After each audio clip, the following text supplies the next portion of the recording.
போயிடும் மரியாதையா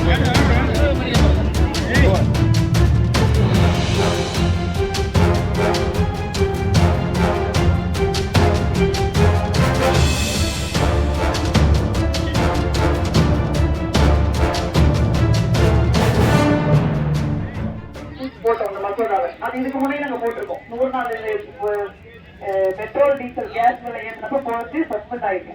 ஆனா அதுக்கெல்லாம் அவங்க மசு இல்லை. அதான் நாடாளுமன்றத்துல மேஜ மேல ஏறி கொடுப்போம். 15 நாளைக்கு ஒருக்கா வேலைக்காட்டுல இருந்து சம்பளம் கொடுத்தோமா இல்லையா? ஏன் கொடுத்தோம்? அப்பதான் மக்கள் என்ன 100 நாள் வேலை காசு வாங்கிட்டு போய் ஜனங்க என்ன பண்ணிக்கு நல்லி சிறுக்கு போய் சீலையை பட்டு சீலை எடுக்க போகுதா, இல்ல நேர் கடைக்கு நகை கடைக்கு போய் ஒட்டியான வாங்கி போடுதா? பணம் கிடைச்சோடனே என்னைக்கு எங்க போவாங்க?